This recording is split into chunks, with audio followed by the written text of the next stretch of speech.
Père Aduhem, bonjour. Bonjour. Alors, vous êtes le nouveau président de Maison Paysanne de France, on va y revenir. Mais alors, vous êtes à un moment crucial de l'association puisque vous fêtez dès juin maintenant, ce mois-ci, le 50e anniversaire de l'association. C'est un moment important, un moment fort. Et qu'est-ce qui a changé dans la préoccupation de l'association entre il y a 50 ans et aujourd'hui? Les lois. Les lois ont beaucoup évolué et les lois évoluent encore et c'est l'une de nos préoccupations actuelles.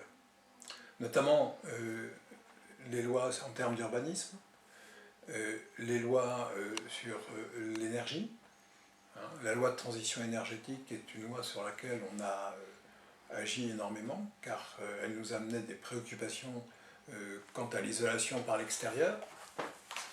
Donc ça ne sera pas, et tant mieux.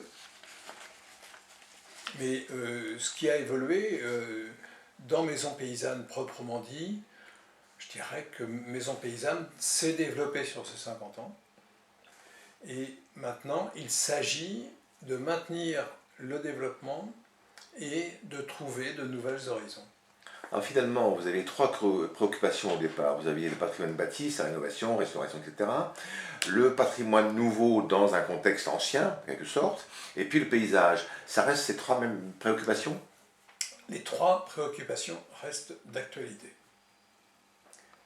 Et alors, finalement, les membres de Maison Paysanne, est-ce que le profil a un peu quand même évolué? Parce que en 50 ans, ça a quand même dû évoluer. Le fond de vos adhérents a dû changer. Alors, les adhérents ont évolué, comme toute la société a évolué en 50 ans. On n'est pas les mêmes entre 1965 et 2015. Mais, je dirais, les préoccupations essentielles de nos adhérents, c'est quand même le patrimoine, sa qualité et le faire connaître. Et le conseil que vous apportez? Alors, pour nous, le conseil que l'on apporte de manière à éviter les destructions du patrimoine que l'on peut voir. Et là-dessus, vous sentez que vous montez de plus en plus au créneau, comme d'autres associations de défense du patrimoine? Oui, Ça devient de plus en plus important, de plus en plus compliqué? ça devient d'un côté plus compliqué, parce qu'il y a beaucoup de méconnaissances techniques sur ce qu'est le bâti ancien. Il y a une grande méconnaissance, que ce soit au niveau des entreprises ou au niveau des politiques, et qui des fois ne voient pas l'intérêt de garder une vieille maison. Alors les 50 ans que vous avez fêtés à partir de juin, qu'est-ce qu'il va y avoir comme temps fort parmi toutes les manifestations que vous avez programmées, qu'on pourra d'ailleurs trouver sur le site internet, qu'on va mettre évidemment en lien? Il y a des temps forts que vous allez proposer? Oui, alors, Un temps fort? premier temps fort, ça va être les journées patrimoine de pays et des moulins, En juin. en juin, avec l'apparition de notre livre sur le cinquantenaire. Ça, c'est première étape importante.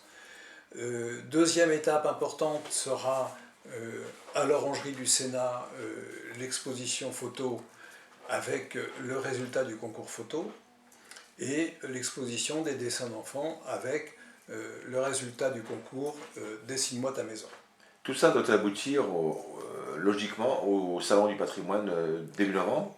Alors, entre deux, il y a un congrès des délégués qui va être le congrès du cinquantenaire à Tours, début octobre. Et parmi les 85 délégations que vous avez, chacune va proposer un événement dans sa région, dans son département? Chaque délégation est libre de faire un événement dans son département, notamment au mois de juin.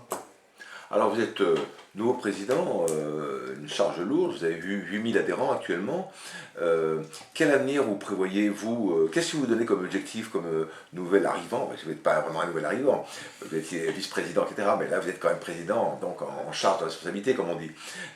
Vous prévoyez pour Maison Paysanne de France, notamment vous sortez un livre blanc bientôt, qui va être une sorte de réflexion sur l'avenir. Alors, c'est le G8 qui sort un livre blanc. D'accord. Le G8 sort un livre blanc sur une réflexion sur l'avenir du patrimoine. Donc le G8, c'est le groupement de toutes les associations, les grandes associations de défense du patrimoine. Voilà. Ça, c'est pas uniquement Maison Paysanne. Et alors l'avenir? L'avenir, alors, on ne va pas faire un changement à 100% du jour au lendemain. Et il ne s'agit pas de faire un changement à 100%, il s'agit de faire une évolution. Nous avons eu un groupe de travail qui est le corps, qui a fait une réflexion sur l'orientation. Eh bien, il appartient maintenant au conseil d'administration, animé par son président, à travailler sur ce sujet et à en sortir les lignes forces pour l'Assemblée Générale de 2015. D'accord, ça c'est la langue de bois, ça. Le président, non, il prévoit quoi? C'est lui qui influe. Le président, il prévoit une ouverture forte vers les délégations. Le président, il a des idées, de souhaits d'être plus proche des délégations et du terrain. Et que les grandes manifestations type Assemblée Générale, par exemple, au lieu de se faire à Paris, pourquoi ne se ferait-elle pas en province? C'est pas déjà le cas? Non, c'est parisien. D'accord, la prochaine c'est Tours quand même. Non, c'est le congrès des délégués. Ah pardon, oui. C'est pas l'Assemblée Générale. D'accord, ok. Pourquoi ne pas la faire en province? D'accord, oui, ça paraît être un peu logique quand même, c'est vrai. Hein? Ce serait pas mal. Donc on se voit dans les manifestations prochaines et prochain rendez-vous ultime, si je puis dire, c'est au Salon du Patrimoine. Au Salon du Patrimoine, où on a un très beau stand. Et puis, je dirais qu'après, on pourra se voir à une de nos assemblées générales, je sais pas, en Alsace ou en Poitou. Eh bien, on en prend le pari. Merci, Monsieur le Président, et bon vent à votre future responsabilité. Merci.